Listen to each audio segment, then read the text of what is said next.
मैंने आज से कई साल पहले गोल्डन टेम्पल अमृतसर में मैं गया था तकरीर करने के लिए। तो गोल्डन टेम्पल बहुत मशहूर है, स्वर्ण मंदिर उसका, उसी एरिया में तकरीर थी। तो मैंने वहाँ देखा कि कोई भी सिख नंगे सर वो गोल्डन टेम्पल में नहीं जा रहा। वैसे तो जनरली वह लोग पगड़ी पहनते ही हैं, लेकिन जो लोग नहीं पहनते हैं जैसे आम जनरल गैर मुस्लिम, वह सब के सब अंदर जाने से पहले रुमाल खरीद कर अपने सर पे रखकर तब अंदर जा रहे हैं। पढ़े लिखे लोग सब, उसके यहाँ कोई नंगे सर नहीं जा सकता, जबकि वहां नंगे सर कोई चला भी जाए तो कोई हर्ज की बात नहीं। और हमारी जन्नती महफिल, हमने लोगों को तहजीब सिखाया, हमने लोगों को शर्म व हया की बात सिखाई, हमने लोगों को जीने का सलीका बताया। मजहब इस्लाम उस मजहब का नाम है कि दुनिया में जहां भी जो अच्छाइयां हैं, सारी अच्छाइयों को मजहब इस्लाम ने दुनिया में कायम किया है। तमाम अच्छाइयों के फैलाने वाले प्रचारक प्रसारक वो मजहब इस्लाम। तो हमने लोगों को डिसिप्लिन सिखलाया है और हम इनडिसिप्लिन हो गए। हमने लोगों को अखलाक सिखाया है, हम ही बद अखलाक हो गए। हमने लोगों को इल्म हासिल करने का मजाज दिया और हम ही जाहिल हो गए। यकीन आपको नहीं आए, आज से 1000 साल पहले साइंस का नाम तक दुनिया नहीं जानती थी। आज से 1000 साल पहले फिजिक्स, केमिस्ट्री, बायोलॉजी क्या चीज है उससे लोग नावाकिफ थे। आज से 1000 साल पहले यूनिवर्सिटी के नाम पे 1 या 2 यूनिवर्सिटी का नाम आता है, और वो भी बौद्ध धर्म की यूनिवर्सिटी थी, वहां कोई जनरल साइंस की तालीम नहीं होती थी। और आज की तारीख में देख लें, 1000 साल के बाद क्या इनकलाब आया है। हर मुल्क में दर्जनों नहीं सैकड़ों यूनिवर्सिटीज हैं, हजारों कॉलेजेस हैं, लाखों स्कूल्स मौजूद हैं। आपको तो लगता होगा कि ये स्कूल, ये कॉलेज, ये यूनिवर्सिटी, ये साइंस, ये ज्योग्राफी, ये हिस्ट्री, ये आप जितने भी ह्यूमैनिटीज हैं, जितने फैकल्टीज हैं, ये सब अमेरिका और यूरोप के लोगों ने दुनिया को दिया है। 1000 साल पहले कुछ नहीं था। इल्म हासिल करने की बात थी कि शिक्षा ग्रहण किया जाए, लेकिन स्कूल कॉलेज के नाम पे कुछ नहीं था। साइंस के नाम से दुनिया नावाकिफ और बेखबर थी। लेकिन आपको ताज्जुब होगा कि 1400 साल पहले आकाए दो जहां सरवरे कायनात फख्र मौजूदात जनाब मोहम्मद रसूलुल्लाह सल्लल्लाहु अलैहि वसल्लम ने एजुकेशन के ताल्लुक से जितना जोर दिया, जो कुछ कहा, आज यही कहा जा सकता है कि आज जो इल्म की बहार दुनिया में है, ये सब अहमद मुख्तार के फरमान का असर है। सरकार दो जहां ने कहा था 1400 साल पहले, इक़वार अलैकुम बिल इल्म फ़इन्नल इल्म कुव्वतुन, इल्म हासिल करो, इल्म ताकत का नाम है, इल्म ताकत का नाम है। आज 100 साल पहले अंबेडकर जी और गांधी जी ने कहा कि शिक्षा सबका मौलिक अधिकार है, बुनियादी हक है, कोई किसी को रोक नहीं सकता। गरीब का बेटा भी पढ़ेगा, अरबपति का बेटा पढ़ेगा। जबकि आज से 500 साल पहले राजाओं के घर में इल्म सीमित था। गरीब फकीर के बारे में उनका नजरिया यह था कि गरीब लोग सिर्फ चप्पल सीने के लिए पैदा हुए हैं, मेरा पाखाना ढोने के लिए पैदा हुए हैं, वो मेरे खेत में हल चलाने के लिए पैदा हुए हैं, वो मेरी चप्पल में पॉलिश करने के लिए पैदा हुए हैं, वो सब्जी उपजा कर बनाकर मुझे खिलाने के लिए पैदा हुए हैं। यानी इनकी यही हैसियत, ये पढ़े लिखे नहीं, सिर्फ पढ़ेगा राजा का बेटा, वही पढ़ेंगे और बाकी कोई नहीं पढ़ेगा। अब 100 साल पहले गांधी जी ने क्या कहा कि नहीं, ये तो बुनियादी हक है सबका, सारे इंसान पढ़ेंगे। अंबेडकर जी ने कहा सारे इंसान पढ़ेंगे। कब कहा? 100 साल पहले कहा। लेकिन 1400 साल पेशतर आका दो जहां अलैहिस्सलाम ने जो कुछ कहा है, आप दंग रह जाएं कि आका फरमाते हैं तलबुल इल्म फरीज़तुन अला कुल्ल मुस्लिम, यानी हर मुसलमान मर्द और औरत पर, चाहे वह मर्द और औरत काले हों या गोरे, चाहे वह मालदार हों या गरीब, चाहे वह शहरी हों या देहाती, चाहे वह राजा और नवाब के बेटे हों या फकीर और मजदूर का बेटा या मजदूर की बेटी, सब पर इल्म का हासिल करना फर्ज है। इल्म एक ताकत का नाम है जो एक कमजोर को इल्म में बलवान बना देता है। नॉलेज उस शक्ति का नाम है कि आज भी मैं देख सकता हूं कि एक दलित और कमजोर घराने की बेटी अगर पढ़ लिख कर वो आईएएस ऑफिसर बन जाती है, तो जिनके यहां दलितों के गिलास में पानी पीना दुरुस्त नहीं है, जिनके यहां दलितों को मंदिर में घुसने के बाद धोना जरूरी है, जिसके यहां जिस गिलास में दलित पानी पिए उसको तोड़ देना जरूरी है, वो ब्राह्मण और राजपूत उस आईएएस ऑफिसर औरत के सामने हाथ जोड़कर उनका सम्मान करता है। ये बताया जाए कि जिस दलित के बारे में उनका नजरिया था कि ये आदमी ही नहीं है, लेकिन आज अगर ये राजपूत उसके सामने हाथ जोड़कर खड़ा है, तो सवाल होगा किस चीज ने उस कमजोर घर की बेटी को बलवान बनाया? जवाब होगा knowledge is power, knowledge is light. शिक्षा शक्ति का नाम है, इल्म ताकत का नाम है। इल्म ने इस कमजोर औरत को बलवान और शक्तिशाली बना दिया। तो आज इल्म ताकतवर है, यूरोप और अमेरिका के लोग कहते हैं, मगर मैं जो बात कह रहा हूं वो यही कह रहा हूं कि आपके पैगंबर ने और फिर पैगंबर आजम की तालीमात को हमारे आबा अजदाद ने, हमारे उलमा ने, हमारे पढ़े लिखे लोगों ने, हमारे समाज, हमारी सोसाइटी ने लोगों से कहा कि गरीब अमीर सारे लोग पढ़े, सबका फंडामेंटल राइट है, सब पढ़े। तो आज ये कह सकते हैं हम कि अगर दलितों के घर में ज्ञान का प्रकाश है तो पैगंबर आजम की तालीमात का असर है। आज अगर मजदूर का बच्चा पढ़ रहा है तो सरकार दो जहां के इरशादात का असर है। आज अगर चरवाहा विद्यालय और चरवाहा भैंस चराते हुए पढ़ रहा है, ये पैगंबर आजम के फरमान का असर है। आज राजाओं के घर से इल्म को खींचकर गरीब की झोपड़ी में अगर पहुंचा दिया गया है, ये किसी और मजहब का एहसान नहीं, ये सिर्फ और सिर्फ मजहब इस्लाम का एहसान माना जाएगा। क्योंकि सबसे पहले सार्वजनिक शिक्षा को इस्लाम ने किया, बादशाहों के घर से निकालकर गरीबों की झोपड़ी में पहुंचाया। मैं कह रहा था कि जहां भी अच्छाइयां हैं वो सारी अच्छाइयां इस्लाम ने दुनिया को अता की। और जहां भी बदअखलाकियां हैं, जहां भी बदतमीजियां हैं, जहां भी हैवानियत है, जहां भी दरिंदगी है, वो सब काफिरों, अल्लाहों, बेपढ़ों की शरारत का नतीजा है।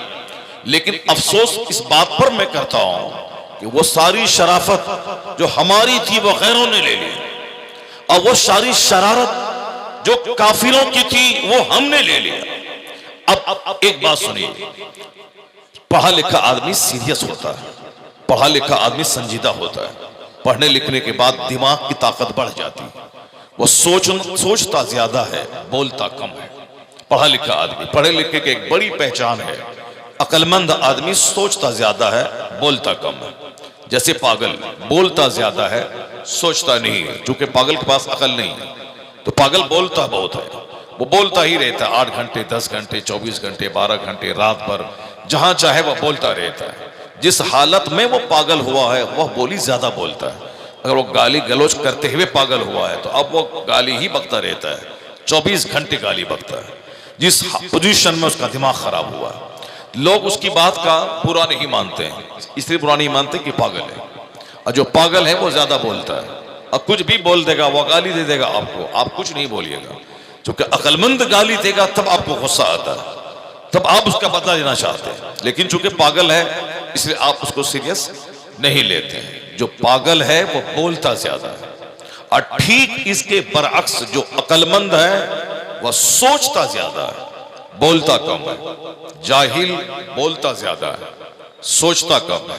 पढ़ा लिखा आदमी सोचता ज्यादा है, बोलता कम है। पढ़ा लिखा आदमी सीरियस हो जाता है, गंभीर हो जाता है।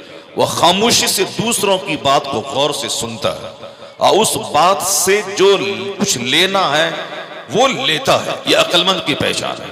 जैसे चौक चौराहे पे बकर बकर करता रहता है आदमी, इसकी बात, उसकी बात, लालू की बात, नीतीश की बात, अखिलेश की बात, मायावती की बात, जिसकी तिसकी बात। अभी 10 मार्च को गिनती होगी साहब उत्तर प्रदेश में। अभी चौक चौराहे पे चाय की चुस्की लेते हुए उस काउंटिंग पर यह तबसरा करता है, ज्यादा जो बोले समझ जाएं कि इसकी अक्ल खराब है, ये पागल है। समाज के लोग ज्यादा उसकी बात पे ध्यान नहीं देते हैं। हाँ, जो कम बोलता है पढ़ा लिखा आदमी, अगर वो एक बात बोलता है तो लोग गौर से सुनते हैं, नहीं इसकी बात में दम है, इसकी बात में वजन है। तो अब इसी फॉर्मूले को आप ले लेंगे, सोचना, गौर व फिक्र करना, मेडिटेट करना, कंसीडरेशन से काम लेना, थिंकिंग से काम लेना, ये पढ़े लिखों की पहचान है। और बगैर समझे बुझे बोलना, ये शरीरों, बदअखलाकों, गमारों, जाहिलों की पहचान है। ये काम पहले काफिर करते थे, जिसको चाहा गाली दे दिया, जो मुंह में आया बोल दिया, चाहे दूसरों की इज्जत खराब हो, चाहे दूसरों को तकलीफ हो, चाहे दूसरों का दिल दुखे, कुछ नहीं, बोल दिया, जगवानों की तरफ बोल दिया। और सीरियस होना, संजीदा होना, गौर व फिक्र करके नाप तोल के बोलना, ये मोमिन का काम था। अब मोमिन से हुजूर ने क्या फरमाया, मन समता नजा, जो खामोश रहा वो नजात पा गया। चुप रहने वाला बेशुमार मुसीबतों से बच गया।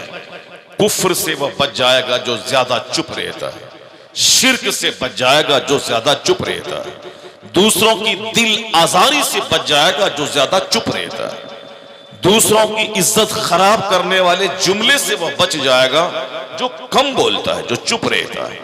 चुप रहने वाले की हैबत सामने वाले पे तारी होती, न जाने इसमें कौन सा समंदर पोशीदा है, कितना जाने कितना इल्म इसके पास है।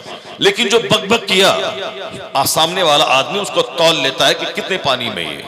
और जो खामोश और गंभीर है, उसकी हैबत सामने वाले पे तारी रहती है। पढ़े लिखों की पहचान है खामोश रहना, पढ़े लिखों की पहचान है नाप तौल कर बोलना, पढ़े लिखों की पहचान है ज्यादा सुनना, कम बोलना। और पढ़े लिखों की पहचान है कि वो गौर व फिक्र करना, हर मैटर पे सोचना, जमीन पर, आसमान पर, दूसरों की शरारत पर, घर में आग लगने पर, बारिश होने पर, सैलाब पर, तूफान पर, कोरोना पर, दूसरों की मौत पर, दूसरों की मस्तियों पर। यानी वो सोचता है। अक्लमंद आदमी, जिसके पास अकल नहीं, वो क्या सोचेगा? तो शरारत काफिरों की पहचान थी, बग बग करना काफिरों की पहचान थी, बगैर समझे बुझे बोलना काफिरों की पहचान थी। अब उन काफिरों की आदत को हमने कैसे लिया है? सबसे ज्यादा आज की तारीख में बकवास करने वाली कौम अगर कोई है, वो कौम मुस्लिम है। चाय की दुकान पे, पान की दुकान पे, मस्जिद में चिल्लाना, मस्जिद में चीखना, चूंकि वो जानता है कि हम तो आलिम है नहीं, हम तो खिताब नहीं कर सकते हैं, हम तो इमामत के मुसल्ले पे नमाज नहीं पढ़ सकते हैं, हमारे रुकू और सजदा पे हजारों लाखों आदमी रुकू सजदा तो कर नहीं सकता है। तो अब इनका नाम जलसे में बहुत बड़े पोस्ट, बड़े साहब राइटिंग में रहता है। अब मेरे पास दौलत है, मेरा नाम क्यों नहीं रहता है? अब वो चाहता कि मैं मस्जिद में चिल्लाऊं, भाई इमाम साहब आपने तकरीर लंबी क्यों कर दी? वो चिल्ला के सबकी तवज्जो को अपनी तरफ खींचना चाहता है। जैसे इमाम साहब की गुफ्तगू को सारे लोग गौर से सुनते हैं, चूंकि वो हदीस कुरान बोलता है। अब इनकी बोली कोई नहीं सुन रहा है, तो सबकी तवज्जो अपनी तरफ माइल करने के लिए जहालत का सहारा लेता है। वो जहालत का सहारा क्या लेता है कि वो चीखता है, चिल्लाता है। वो भी बोलता है कि मैं जलसे में 10,000 पे चंदा दे दूंगा, मेरा नाम मौलाना की तरह बड़ा रहना चाहिए, ताकि लोग हमको जान जाएं। यानी शराब खुबासत का सहारा लेकर वो नामोनमूद चाह रहा। बेवकूफों की पहचान है बक बक करना, मस्जिदों में बकवास, कब्रिस्तान में मुर्दा दफनाने गया है वहां बकवास, जनाजे की नमाज में थोड़ी ताखीर हुई वहां बकवास, कब्रिस्तान में कब्र खुदाई में ताखीर हुई वहां कहकहा, वहां मस्तियां। वो जगह थी रोने की, वो जगह थी आंसू बहाने की, वह जगह थी अपनी हालत पे गौर करने की। ये मेरा दोस्त था, मेरी ही तरह दिमाग में इसका प्लान था, मकान बनाएंगे, शानदार गाड़ी खरीदेंगे, खूबसूरत तरीन लड़की से शादी करेंगे, शानदार कमाई करेंगे, मौज मस्ती करेंगे। लेकिन शादी से पहले ही मर गया, ना घर बना सका, ना शादी कर सका, ना अपनी सारी ख्वाहिशात की तकमील कर सका, चला गया। अब उसके अंजाम से आदमी को डर जाना चाहिए कि आज वो मरा है, मुमकिन है कि कल मैं मर जाऊं। मेरी दिमाग में जो बहुत बहुत तमन्नाएं पल रही हैं कि ये करूं वो करूं, इसके बाद वो, इसके बाद वो, इस मकान के बाद वो मकान, उसके बाद वो मकान, इस जमीन के बाद वो जमीन, जो हमें इस जंगल में जो हम सफर कर रहे हैं, नमाज छूटे, रोजा छूटे, हज छूटे, ज़कात छूटे, आलिम का एहतराम छूटे, जलसा वीरान हो, कुछ नहीं, मुझको घर मकान गाड़ी छकड़ा कपड़ा लत्ता, बेटी की शादी, बेटे को इंजीनियर बनाना है, सिर्फ अपनी दुनिया तक लिमिटेड रह जाना है। और लंबी तमन्ना कि हमको 80 साल तक जिंदा रहना है। एक नौजवान मर गया तो वहां तो उसको देखकर आदमी को समझना चाहिए कि मैं भी इसकी तरह मुमकिन है कि कल मर जाऊं। तो अब मैंने अब तक क्या किया, नेकियां कितनी हैं, गुनाह कितने हैं। नेकी है 1, गुनाह है 1 करोड़। यानी अब तक तो झूठी बोला हूं, अब तक तो नमाजी छोड़ा हूं, अब तक तो माँ बाप और समाज के लोगों को तकलीफ ही दिया हूं, अब तक तो गीबत ही किया हूं। मैंने लोगों की तारीफ कहां की, मैंने अच्छी बात कहां मैं किया हूं। मैंने रात में जाकर सजदा कहां किया हूं, मैं तो रात भर जाके मोबाइल चलाया हूं। मैं अब अगर वो इस बात पर गौर करेगा तो उसको अपने वजूद से नफरत पैदा हो जाएगी। रोते रोते रोते आंख से आंसू की जगह खून जारी हो जाएगा। तो कब्रिस्तान है रोने की जगह, कब्रिस्तान है अपने अंजाम पे गौर करने की जगह, कब्रिस्तान है दूसरों के जनाजे में अपना जनाजा झांकने की जगह, कब्रिस्तान है दूसरों के कफन दफन में अपने कफन दफन पे गौर करने की जगह। लेकिन देख लीजिए आप, वहां जनाजे की नमाज में ताखीर हुई, पॉलिटिक्स शुरू, दफनाने में थोड़ी ताखीर हुई, सियासत राजनीति शुरू, वहां कुछ बात हुई, वही लड़ाई शुरू है। यानी लाश की मौजूदगी में लड़ाई, लाश की मौजूदगी में बकवास, लाश की मौजूदगी में झूठ, लाश की मौजूदगी में जंग, लाश की मौजूदगी में अय्याशियत की फिक्र दिमाग में, ये दिल के मर जाने की अलामत है। यानी दिल मर चुका है। दिल तो वो है जो असर कबूल करता है, लेकिन दिल रहे तब ना। तो जो काम काफिरों का था वो धीरे धीरे चोर दरवाजे से नहीं बल्कि मेन गेट से मुस्लिम सोसाइटी में वो काम दाखिल हो गया। उनका काम था कि दूसरों के अंजाम से आखिरत के बारे में नहीं सोचना, खाओ पियो मस्ती करो, जल के रख जाओ, मर जाओ, कुछ नहीं होता है वहां। ये उनकी बोली थी। हमारी बोली है कि ये दुनिया टेम्पररी एबोर्ड है, आर्जी ठिकाना है। यहाँ का 100 साल 1 मिनट है। मरने के बाद की जो दुनिया आखिरत है, वहां का एक दिन 50,000 साल के बराबर है। वहां की जन्नत इसी दुनिया के अमल पर मुनहसिर है, वहां का अजाब इसी अमल पर मुनहसिर है। 100 साल 1 सेकंड है अल्लाह के नजदीक, और कयामत का एक दिन, मरने के बाद का एक दिन 50,000 साल के बराबर है। असल आराम वहां का, असल तकलीफ वहां की, असल मुसीबत वहां की, असल आराम असल इज्जत वहां की। तो मोमिन की नजर आखिरत पे रहती, मोमिन की नजर जन्नत पे रहती, मोमिन की नजर वहां के आराम और ऐश पर रहती। मोमिन इस दुनिया को एक आरजी ठिकाना समझता है। जैसे एक मुसाफिर सफर करते हुए दिल्ली गया, वहां काम जरूर करता है लेकिन दिल उसका घर में लटका हुआ रहता है। अगले महीने की 10 तारीख को मेरा टिकट है, मुझको घर वापस जाना है। वहां काम कर रहा है लेकिन जानता है कि मैं वक्ती तौर पर पैसा कमाने आया हूं, मुझे फिर लौट कर घर जाना है। घर की मोहब्बत दिल में रहती। मोमिन इस दुनिया में उसी तरह मुसाफिर की तरह रहता है, इसकी सारी तवज्जो आखिरत पे टिकी रहती।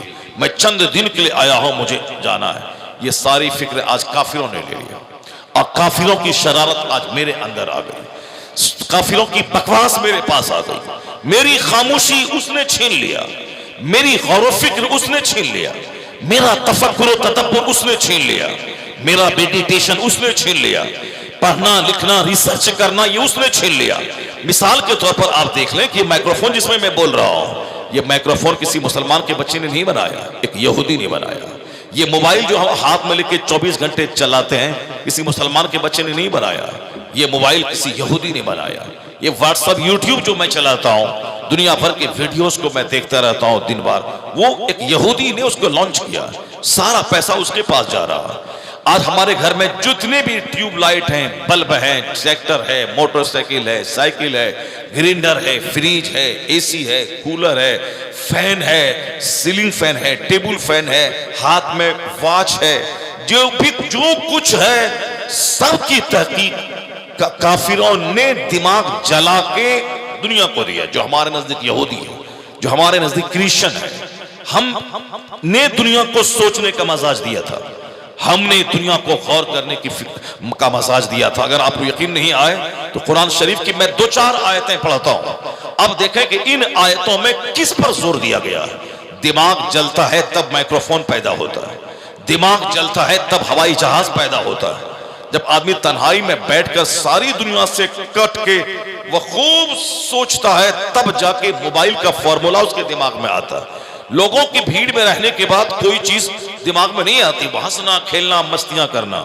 तन्हाई में जाने के बाद तब बंदा सारी कायनात पे गौर करता है, बंदा अपनी जिंदगी पे गौर करता है, द ब्रेन्स के सिस्टम पे गौर करता है। यानी सब पे गौर करने के बाद तब वह नई चीज दुनिया को देता है।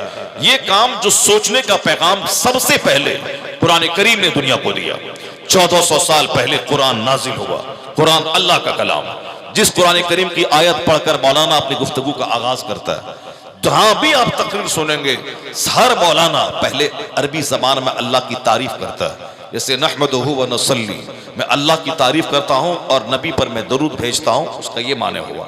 यानी तकरीर आगाज अल्लाह की तारीफ और हुजूर पर दरूद पढ़ के करता है। उसी को बोलते हैं अल्हम्दुलिल्लाह, यानी तमाम तारीफें अल्लाह के लिए। तो वो अरबी जबान का खुतबा पढ़ने के बाद हर मौलाना औज़ बिल्लाह बिस्मिल्लाह के बाद कोई न कोई आयत पढ़ता है, उसको अपनी तकरीर का टॉपिक बनाता है। अब मैं 2.5 घंटे बोलने वाला हूं, मगर मेरा टॉपिक वही रहेगा जो मैंने कुरान की आयत तिलावत की, उसी की बातें होंगी, उसी की तफसीलात में आपके सामने रखूंगा। तो दुनिया भर में जहां भी खिताब हो सबसे पहले कुरान, जहां भी किताब तहरीर हो सबसे पहले हवाला कुरान से, फिर हदीस से, फिर और बाकी बातें होती हैं। वो कुरान जो fountain of knowledge and wisdom है, वो कुरान जो उलूम व फनून का सर चश्मा है, वो कुरान करीम जिसकी एक बातों में करोड़ों बातें पोशीदा है। इसी कुरान ने सोचने का मजाज दिया, इसी कुरान ने गौर फिक्र का मजाज दिया। अब कहां कहां गौर फिक्र की बातें हैं, तो सारा कुरान गौर फिक्र का पैगाम देता है। लेकिन 2-4 आयतें मैं पढ़ता हूं, उनमें देखिए नमाज का जिक्र नहीं, हज व ज़कात का जिक्र नहीं, उसमें खाने कमाने मकान बनाने का जिक्र नहीं है, लेकिन क्या है, दिमाग जलाने का, सोचने और फिक्र करने का और नसीहत हासिल करने का। जैसे अल्लाह फरमाता है अफला यतदब्बरून अल कुरान, ये कुरान पे पॉन्डर क्यों नहीं करते, क्यों नहीं गौर फिक्र करते हैं कुरान करीम की आयतों में, ताकि मालूमात मिले, ताकि जीने का सलीका मिले, ताकि नई नई चीजें पैदा करने का मजाज वहां से मिले। ये गौर क्यों नहीं करता। कुरान कहता है फल यंजुरिल इंसान मिम्मा खुलिका मिन माइन दाफिक यखरुजु मिन बैनि सुल्बि वत्तराइब इन्नहु अला रजइही लकादिर। A man should consider in his creation, आदमी को अपनी पैदाइश पे गौर करना चाहिए। कौन कहता है, अल्लाह कहता है, जिसने बंदे को पैदा किया है, जिसने ब्रेन का सिस्टम, हार्ट का सिस्टम, लीवर का सिस्टम, हाथ पांव का सिस्टम, ब्रीथिंग का सिस्टम, खाने पीने के पचाने के बाद ब्लड बनने का सिस्टम, यानी ये सारा निजाम सर से लेके पांव तक जो खरबों अरबों अरबों हिकमतें इसमें पोशीदा है। एक थोड़ी सी रग दिमाग की टेढ़ी होती है, बंदा पागल हो जाता है। ब्रेन थोड़ा सा एक कतरा खून कहीं जम जाए ब्रेन में, जो सर्कुलेशन बंद हो जाए, आदमी ब्रेन हेमरेज हो जाता है, यानी पागल हो जाता है, बेहोश सेंसलेस हो जाता है। और अगर सारा फंक्शन दुरुस्त है तो मैं बोल रहा हूं, मैं सुन रहा हूं, सबकी बातें सुन रहा हूं, बातों पे गौर कर रहा हूं, मैं खरे भरे और बुरे की तमीज कर रहा हूं, लेकिन जहां एक नस दबी तो फिर सारा सुकून खत्म हो जाता है। यानी न चैन मिलता है, न सुकून मिलता है, बंदा तड़पता है, बेहोश हो जाता है, पागल हो जाता है, सिर्फ एक रग का सिस्टम डिसऑर्डर हो जाने की वजह से। अब बताएं कि कितनी रगें हैं, मैं आराम से खाता पीता हूं, सोचता हूं कि कितना अच्छा सिस्टम मेरा है। मैंने कभी नहीं गौर किया कि कितनी बड़ी नेमत अल्लाह ने मुझको दी है, जबान देकर, आंख देकर, ब्रेन देकर, हाथ की हरकत देकर। थोड़ी सी हाथ में लर्जिश पैदा हो जाए, राशा यानी पैरालिसिस का थोड़ा सा अटैक हो तो हाथ उठता नहीं, थोड़ा सा दर्द हो, अभी इस मौसम में दर्द बहुत हो रहा है लोगों को, घुटने का दर्द, टखने का दर्द, असाब नसों और रगों का दर्द। अभी हमारा एक मदरस से टीचर है मेरे मदरसे का, वो कहा हजरत देखिए हाथ मेरा उठ नहीं रहा है। यानी अब वही हाथ था, पहले ऐसे जाता था, ऐसे आता था, बच्चों को पिटाई करता था, पीछे ले जाए, ऊपर ले जाए, पीठ में मल्ले सब करे, मगर वही आदमी है, अब हाथ इससे उठ नहीं रहा। ऐसे ही सीधा हो रहा है लेकिन ऊपर जा नहीं रहा है। क्या मतलब? कुछ सिस्टम में डिसऑर्डर हुआ है, कुछ थोड़ी सी बदनज़मी हुई है, कोई प्रॉब्लम पैदा हुआ है। उसके बाद वही नेमत जिसकी कद्र वो नहीं करता था, जहां चाहा जैसा चाहा यूज किया, अब उसी को अपने मन के मुताबिक अब यूज नहीं कर सकता। ये जो जिस्म है इसी पर बंदा गौर कर ले, कभी झूठ नहीं बोलेगा, कभी ज़िना नहीं करेगा, कभी शराब नहीं पिएगा, कभी वो जिंदगी से धोखा नहीं खाएगा, कभी वो काफिरों की तरह जानवरों की तरह नहीं जिएगा। उसकी जिंदगी सेंसिटिव हो जाएगी, वो बाशऊर हो जाएगा। वो खाना पीना चलना फिरना उड़ना पढ़ना लिखना सब कुछ उसका एक सिस्टम से हो जाएगा जब इस फंक्शन पे गौर करेगा। क्योंकि गौर ही नहीं करता, सोचता कि ये मेरा हक है, मुझको मिल गया है, ये मेरी आंख मेरा हक है, मैं मुझको मिल गया है। अब उसी पे वो घमंड और गुरूर का जरिया ये आंख बन जाती है, हाथ बन जाता है। और जहां उसके गुरूर को तोड़ने के लिए अल्लाह ताला उसकी एक रब को दबा देता है। अब उनसे कहिए, तुम तो कहता था कि मेरा हक है, मैं जैसे चाहूं इसको रखूं, तुम बोलने वाला कौन होता है? मैं जैसे चाहूं फिरूं, मेरी बीवी है, मैं जैसे चाहूं उससे मिलूं, दरवाजे पर मैं नंगे मिलूं, सबके सामने मिलूं, तुम बोलने वाला कौन होता है? तुम बोलने वाला मेरा घर है, मेरा दरवाजा है, मैं पाखाना नंगे घूम घूम के करूंगा, तुम बोलने वाला कौन होता है?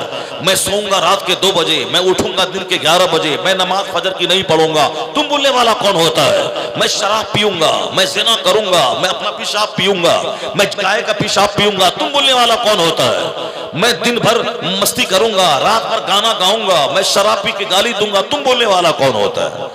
हम अखलाक की बात करते हैं, हमारे उलमा अखलाक की बात करते हैं। मजहब आदमी को सीधा रखने का पैगाम देता है, लेकिन आदमी अगर शरारत कर ले तो बंदे की शरारत का मजा चखाने का इंतजाम तो जहन्नम वहां है। मगर यहां जिस बदन से वो नाज और घमंड करता है, इसी बदन में 2-4-10 साल के बाद थोड़ी सी चेंजिंग अल्लाह कर देता है, थोड़ा सा मर्ज पैदा कर देता है।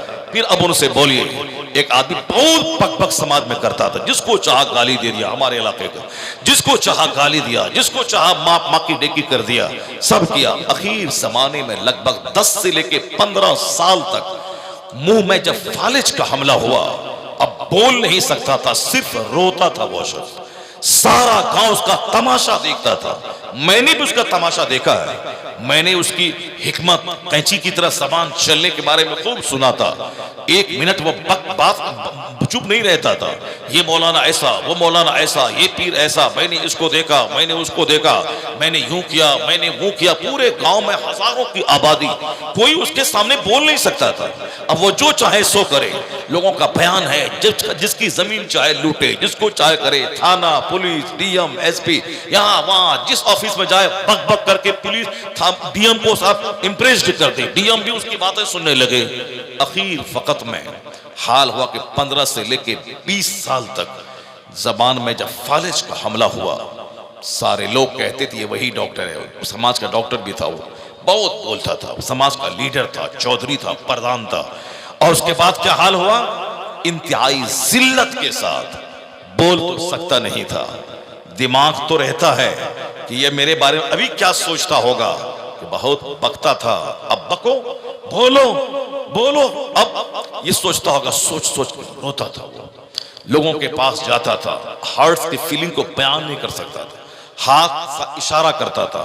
उसी हालत में जिसको सताया होगा, जिनको गाली दिया होगा, जिसके घर की बहू बेटी को की इज्जत को ताराज किया होगा, पूरे गांव में जब इलाके में उसकी रुसवाई का तमाशा जब सारे लोगों ने देख नहीं लिया, उस वक्त तक अल्लाह ताला ने उसको मौत नहीं दिया। अल्लाह ने दूसरों की इबरत की खातिर, दूसरों की आंख खोलने के लिए, दूसरों को बुरों का अंजाम बुरा दिखाने के लिए कभी कभी इस तरह की सजा बंदों को दुनिया में देता है, ताकि एक को सजा मिलेगी, हजारों संभल जाएंगे, दूसरे लोगों की आंख खुल जाएगी। तो अल्लाह रब्बुल इज्जत नेमतें देता है, लेकिन क्या मतलब ये नहीं कि अल्लाह ताला नहीं है। जब अल्लाह नेमतों को छीनता है तो बंदों की औकात याद दिला देता है, और फिर वो बंदा जब टूट जाता है, जलील हो जाता है, दूसरों के सामने खिंजीर और कुत्ते से बदतर हो जाता है। फारूक आजम फरमाते हैं रज़ियल्लाहु ताला अन्हु, समिअतु रसूलल्लाह यक़ूल, मैंने हुजूर को कहते हुए सुना कि जो अपने मन में बड़ा बनता है अल्लाह उसे लोगों की निगाहों में खिंजीर और कुत्ते से बदतर बना देता है। मन तवाज़ा लिल्लाहि रफ़अहुल्लाह, जो अल्लाह के लिए झुक जाता है अल्लाह उसको बुलंद कर देता है। नर्म, जो नर्म हो जाता है, जो सॉफ्ट हो जाता है, जिसको ना दौलत का घमंड है, ना उम्र का घमंड है, ना इल्म का घमंड है, ना मनसब का घमंड है, ना औलाद का घमंड है, जो सॉफ्ट है, नर्म है, जो दूसरों को सम्मान देता है, जो दूसरों को सलाम में पहल करता है, जो दूसरों को इज्जत देता है, दौलतों की मौजूदगी में अपने आप को मिस्कीन समझता है, अल्लाह तबारक व तआला उस बंदे की इज्जत में इजाफा फरमा देता है, उसकी इज्जत में चार चांद लगा देता है। उसी को हुजूर कहते हैं मन तवाज़ा लिल्लाहि रफ़अहुल्लाह, जो अल्लाह के लिए झुक जाता है अल्लाह उसको बुलंद कर देता है।